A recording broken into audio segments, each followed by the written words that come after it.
जी बिस्मिल्लाहिर्रहमानिर्रहीम। नाज़रीन, मेरा नाम है मलिक साहब, आप देख रहे हैं निज़ाम टीवी। नाज़रीन, पेपर्स की कीमतों में इजाफा कर दिया गया है। मिनी बजट की सूरत में 17% टैक्स लगाकर पेपर्स की कीमतों में इजाफा कर दिया गया है। आज शहर लाहौर की एक मशहूर मार्केट और अदबी लिहाज से बड़ी ही मशहूर मार्केट उर्दू बाज़ार में मौजूद है, और उर्दू बाज़ार के जाने माने जाने वाले ताजर शख्सियत मेरे साथ शेख कासिम अब्बास साहब मौजूद हैं, जो कि जनरल सेक्रेटरी हैं ताजर दोस्त ग्रुप उर्दू बाज़ार के। उनसे हम बात करते हैं और जो टैक्स लगाया गया उनसे हम बात करते हैं। शेख साहब, आप देख रहे हैं कि मिनी बजट की सूरत में आवाम पे, मैं समझता हूँ तलीमी शोबे पे जो एक बोझ डाला गया है, वो 17% जो टैक्स लगाया गया है तलीमी शोबे पे पेपर की कीमतों में। सर किस तरह आप इसको देख रहे हैं? आपके कारोबार तो वैसे ही परे, हम देखने में आया कि लॉकडाउन आया और उसमें कोई इतने बेहतर नहीं रहे, और आप ये टैक्स लगा, कैसे इसको आप देखते हैं? जी, गुज़िश्ता 2.5 बरस से हम एक ऐसी सूरत हाल में हैं कि कोविड की वजह से आपको पता है स्कूल ऑफ मतलब मैक्सिमम भी 4 माह आप समझ लें कि अभी तक हुए हैं एक टोटल ड्यूरेशन में, कि जिसमें स्कूल यूनिवर्सिटी कॉलेजेस जो है ना वो एक्टिव हुए हैं। उसके अलावा स्कूल बंद ही रहे हैं। आपके सामने सारी सूरत हाल थी। जब स्कूल बंद हो जाते हैं, कॉलेजेस यूनिवर्सिटीज़ बंद हो जाती हैं, उर्दू बाज़ार का जो बिज़नेस है ना वो एकदम ज़मीन बोस हो जाता है। अच्छा, उन हालात में जो छोटा ताजर था पहले पिस गया था, और बड़े चलो सर्वाइव कर लेते हैं क्योंकि उनके एक सिस्टम होते हैं, एक उनका एक अपना मामला होते हैं उस वजह से। लेकिन छोटा ताजर जो अपनी एक किताब बेचना, 2 किताबें बेचना, मतलब अपनी एक आइटम्स, या छोटा पब्लिशर जिसका चंद स्कूलों के साथ कारोबार, वो बहुत मुतासर हुए हैं। उनका एक रोज़गार एक किस्म का बिल्कुल ही बंद हो गया। उसके बाद आप देख लें कि रोज़ बरोज़ जो इन्फ्लेशन की जो सूरत हाल थी, जो डॉलर की सूरत हाल थी, उसकी वजह से गुज़िश्ता पूरे 1 साल से पेपर की कीमतों में, लोकल मिलों में और इम्पोर्टेड माल में, दोनों में इजाफा रहा। क्योंकि ड्यूटियाँ अब तो बढ़ी हैं ना, ड्यूटियाँ पहले भी बहुत ज़्यादा बढ़ गई थी, जिसकी वजह से एक मतलब इतना ही ज़्यादा मतलब उसमें महंगाई आई है। हमारे पेपर फील्ड में हमारी बुक्स इतनी महंगी हो गई हैं। जो सिंगल नेशनल करिकुलम एक 1 सिलेबस जो बना था, उसकी किताब अगर देखें, बोर्ड 50 टैक्स बोर्ड अगर दे रहा है एक किताब 200 रुपीज़ की मोटी किताब, तो प्राइवेट पब्लिशर उसी किताब को छाप के उसका एनओसी लेके तो वो किताब बेच रहा है 600 की, 700 रुपये की। इन्फ्लेशन इस हद तक बढ़ गया है। वो इम्पोर्टेड पेपर है, ये लोकल पेपर है। एक देखें, मार्केट में एंड यूज़र जो होता है ना, वो कारोबारी तबका होता है, वो वही लोग होते हैं जो तनख्वाहदार ज़्यादा लोग होते हैं, जो एक मीडियोकर तबका होता है, उन्होंने ख़रीदना है। वो एक एंड यूज़र होता है जो उनको ख़रीदता है। तो उसमें इन्फ्लेशन उनको तो बर्दाश्त नहीं हो रही। वो तो अब आप यहाँ पे विज़िट करके देख लें, ओल्ड बुक्स का इतना बिज़नेस इस टाइम यहाँ पे चल रहा है कि वो नई किताबों वाले सूरत हाल तो वो नहीं रही। बहरहाल, जो मिनी बजट में जो नए टैक्सेस लगाए हैं, उससे आप खुद देख लें कि जो नया तूफ़ान आएगा महंगाई का, किताबों में, पेपर में, इन्फ्लेशन में, हर जगह पे, वो आप खुद देख लें कि जो कॉपी आप कुछ अरसा पहले, कोई 5 से 6 माह पहले जो आप 15 से 20 रुपये में ले रहे थे, वो इस टाइम ये टैक्स का रेशो बढ़ने से पहले वो चली गई हुई थी 40 रुपीज़ पे। 15 से 20 रुपये का 40 रुपये में वो अब उसका रेट हो गया। क्योंकि पेपर में मतलब इतना ज़्यादा आ गया है कि 75 रुपीज़ केजी पेपर था वो लोकल मिलों का, वो 150 रुपये केजी इस टाइम हो गया है। और जो इम्पोर्टेड माल होते थे, जो मतलब 150 रुपीज़ केजी होते थे, वो जनाब 300 प्लस हो गए हैं। अब आप खुद अंदाज़ा लगा लें कि मतलब डबल रेट हो गए हैं, डबल दो गुना इन्फ्लेशन ज़्यादा हो गई है। तो कैसे एक मीडियोकर तबका कैसे अपने बच्चों को पढ़ाएगा, अपना पेट पालेगा या अपने बच्चों को पढ़ाएगा? तो ये तो तलीम दुश्मनी है। हुकूमतें जो होती हैं, जो उनका काम होता है कि पॉलिसियाँ सहूलत वाली लाना, अवाम दोस्त पॉलिसियाँ लाना, बजट अवाम दोस्त लाना, जिससे आप देखें 80% जो हमारा जो पॉपुलेशन है, अगर मैं गलत नहीं हूँ तो अगर गैर सरकारी दादोशुमार के मुताबिक देखा जाए तो हमारी जो 2.7 मिलियन हमारी इस टाइम मतलब 27 करोड़ हमारी आबादी इस टाइम हो चुकी है। और उस हिसाब से अगर आप देखें तो हर चीज़ की डिमांड एंड सप्लाई होती है। लेकिन लोग क्योंकि मजबूर हैं, उनको अपने पेट की फ़िक्र है, उनको अपनी तलीम, अपने फ्यूचर की फ़िक्र नहीं है, लोगों को अपने पेट की फ़िक्र है। तो उसके लिए वो जो है ना, वो अपने बच्चों को स्कूलों से उठा के वो ये कह रहे हैं भाई कामों में लगाओ इनको, तो ये काम करेंगे, घर को पैसे लाएंगे, खाने को होगा। बहरहाल तो गवर्नमेंट के काम होते हैं, रियासत के काम होते हैं। हम इसकी भरपूर मजम्मत करते हैं और उम्मीद करते हैं कि गवर्नमेंट को होश के नाखून लेगी। यहाँ वो ताकतें जो निज़ाम चलाती हैं, उनको चाहिए कि कोई ऐसी मतलब दिलचस्पी लें इसमें कि इन चीज़ों को कंट्रोल किया जा सके और हाल ही ये रोना ना रोया जाए कि पूरी दुनिया में महंगाई का तूफ़ान आया है। पूरी दुनिया अपनी जगह पे है, हमने अपना मुल्क देखना है। हमारे मुल्क में आप देखें अनएम्प्लॉयमेंट बहुत ज़्यादा है, हमारे मुल्क में बेरोज़गारी बहुत ज़्यादा है, अनएजुकेशनल मतलब ग्रोथ रेट बहुत ज़्यादा है और एजुकेशन रेट बहुत कम है हमारा यहाँ पे। अगर स्केल को बढ़ाना है तो हमें इन चीज़ों को सस्ता करना पड़ेगा। देखें गवर्नमेंट ने कुरान की मजीद की तबात के सिलसिले में उन्होंने एक बहुत ही मुश्किल पैरामीटर दिया हुआ, जिसमें वो चंद ही लोग हैं जो सरमायादार लोग हैं वो से मुस्तफ़ीद होते हैं और वो बाहर से ड्यूटी फ्री पेपर इंपोर्ट करने की उनको इजाज़त है, वो करते हैं, लेकिन वो चंद लोग हैं क्योंकि उसमें ज़ाहिर सी बात है कि वो हर बंदा तो कर नहीं सकता।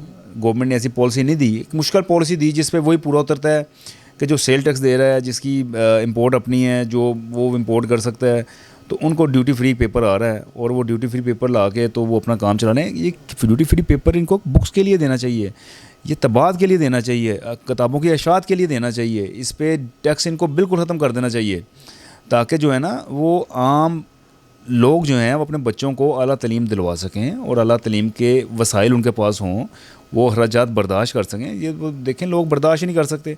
आपने पहली से लेकर 10वीं तक तालीम फ्री की हुई है सरकारी स्कूलों में, आप जाके देख लें सरकारी स्कूलों में जो बच्चों की तादाद कितनी है, बहुत कम है। मतलब हम अगर यहाँ से नज़दीक उर्दूबाद में बैठा हूँ, यहाँ पे मुस्तमर स्कूल है, यहाँ पे हमने देखा 10-10 हज़ार की तादाद होती थी स्कूल में, जो आप चलें अब 700 तादाद भी नहीं है स्कूल में। तो अब यहाँ से हिसाब लगा लें कि ये बस एक गवर्नमेंट अपनी ये जो सरकारी लोग होते हैं ये जी अपने अपने फ़ाइलों के पेट भरने के लिए बस सारे डॉक्यूमेंटेशन कर रहे होते हैं, बाकी हक़ाइक़ नहीं होते। तो इस तरफ हुकूमत को बड़ा संजीदगी से गौर करना चाहिए। और इस पर हुकूमत की जानिब से, ख़ुद वज़ीर आज़म की जानिब से सर मुख्तलिफ़ मरतबा तलीम के मुतालिक उनके हमने उनकी तकरीर हमने सुनी और वो हमेशा यकसा तलीम निसाब की बात करते हैं।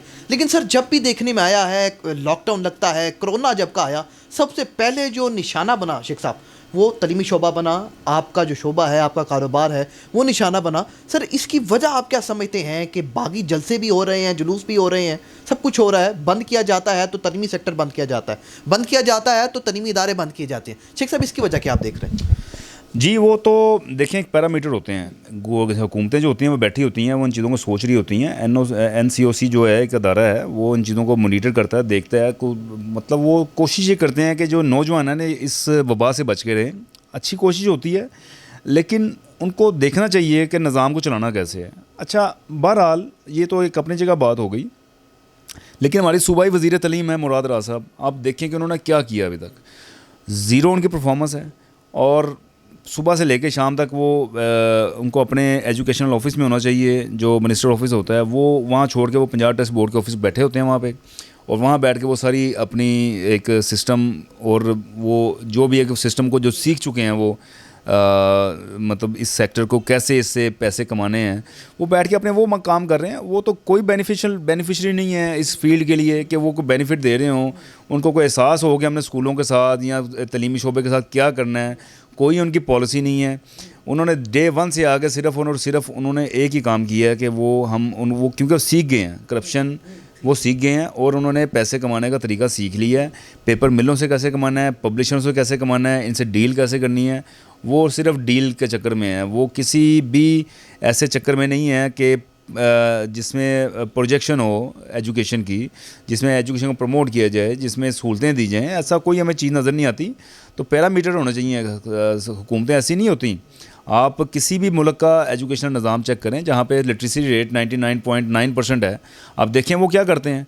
उनके वहाँ पे तालीम जो है वो जो अफोर्ड नहीं कर सकता, वो उनको पूरी तरीके से उसकी गवर्नमेंट उसकी ज़िम्मेदारी लेती है और वो एजुकेशन सेक्टर को प्रमोट करते हैं, उनके लिए अच्छी पॉलिसियाँ देते हैं, उनके लिए टैक्स फ्री पेपर की फ्राहमी करते हैं। वो जो होते हैं यहाँ पे वो ये नहीं करते कि पेट्रोल पे वो मतलब सब्सिडी दे देंगे, वो सब्सिडी देते हैं बुक्स पे देते हैं, वो पेपर पे देते हैं कि गवर्नमेंट इसके कुछ अखराजात बर्दाश्त करेगी।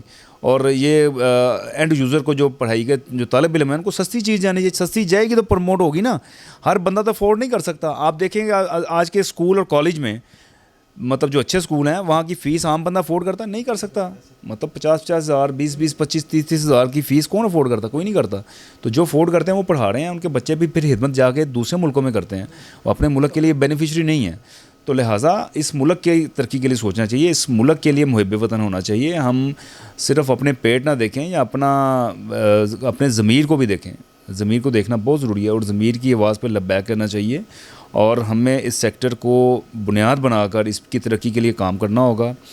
पेपर के रेटों को बहुत नीचे लाना होगा और ये आप देखें कि जो लोकल मिलें हैं ये इनको पेपर सारा तैयार करके तो इनको मैक्सिमम को 70 रुपीज़ kg के पर राउंड पड़ता है, तो ये डबल रेट पे बेच रहे हैं। इसका मतलब एक गाड़ी जो होती है वो उसमें 700 रिम होते हैं, एक रिम होता है 17-18 किलो का रिम होता है। आप देखें कि 700 को 18 से ज़रब दे लें, उसमें से जो निकलेगा उसको 150 से ज़रब दे लें, वो एक गाड़ी की कीमत निकलती है। यानी कि जो गाड़ी पहले 6-7 लाख रुपए मिल जाती थी अब 14-15 लाख रुपए की वो गाड़ी हो गई है, 17 लाख 18 लाख की गाड़ी हो गई है। तो आप मतलब 20 लाख तक भी गाड़ियों के रेट चले गए। तो मतलब उनकी इन्फ्लेशन बढ़ गई है ना, पब्लिशर तो फिर वो महंगा चीज़ लेगा तब मैं उसका रेट बढ़ाएगा और क्या करेगा वो।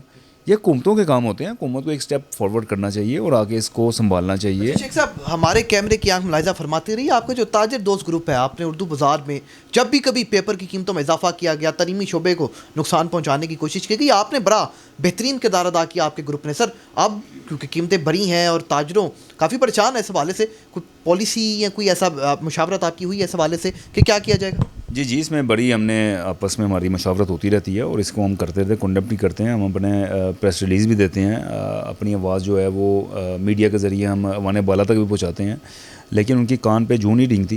तो इंशाल्लाह अब यही है कि फिर मार्केटें बंद करेंगे, एहतजाज करेंगे और कॉल देंगे, फिर यही होगा और तो कोई हल नहीं है इसका।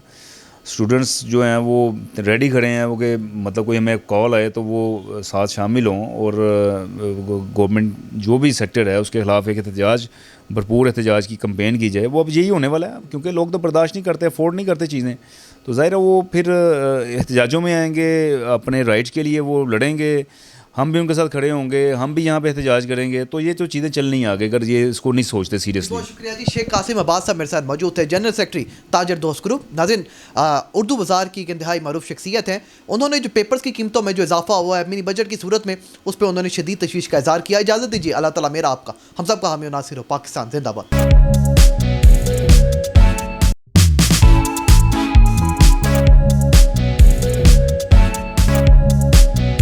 Sultan Mobile Wholesale Dealer. All mobile brands available. Address 3 Main Har Road, Lahore. Chairman Chaudhry Bilawal. Mobile number 0322 49655565.